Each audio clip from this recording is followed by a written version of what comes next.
27 ذوالحجہ کی تاریخ میں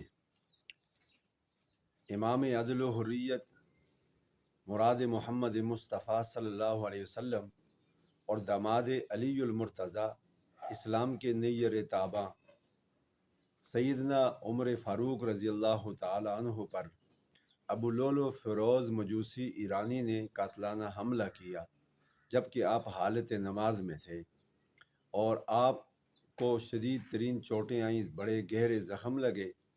اس کے بعد یکم محرم الحرام کو حضرت عمر فاروق رضی اللہ تعالیٰ عنہ نے جام شہادت نوش فرمایا۔ آپ جب زخموں سے چور چور تھے تو اس حالت میں بھی صحابہ اکرام نے اپنی نماز مکمل کی ہے، نماز کو نہیں چھوڑا۔ اور پھر اس کے بعد حضرت عمر نے پوچھا کہ میرے اوپر حملہ کرنے والا کون تھا، تو لوگوں نے کہا ایک آتش پرست ایرانی تھا۔ تو حضرت عمر رضی اللہ تعالیٰ عنہ نے الحمدللہ کہا، بلند آواز سے کہا، تو لوگ ایک دوسرے سے بغل گیر ہونے لگے۔ یہ سوچا انہوں نے کہ شاید زخم زیادہ گہرے نہیں ہیں، امیر المومنین ٹھیک ہو جائیں گے۔ حالانکہ آپ کا الحمدللہ کہنا اس حوالے سے نہیں تھا، بلکہ اس حوالے سے تھا کہ اللہ کا شکر ہے کہ کسی ایمان والے کا ہاتھ مجھے زخمی کرنے میں رنگین نہیں ہے، میرے قتل میں کوئی صاحب ایمان ملوث نہیں ہے۔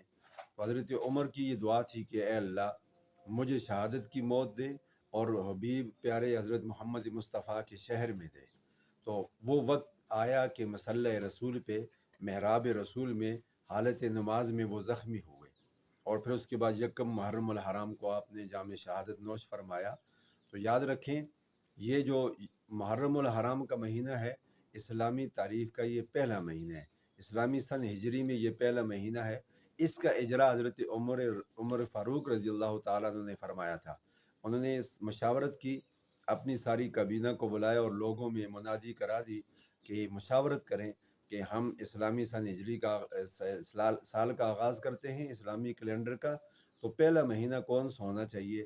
کسی نے کون سا بتایا، تو حضرت عمر رضی اللہ تعالیٰ عنہ نے رائے دی کہ میری رائے یہ ہے کہ آپ صلی اللہ علیہ وسلم نے جب ہجرت کی تھی تو ہجرت والے سال کو، ہجرت والی تاریخ کو پہلی تاریخ بنائیں، اس سال کو پہلا مہینہ بنائیں، تو وہ محرم الحرام کا مہینہ تھا۔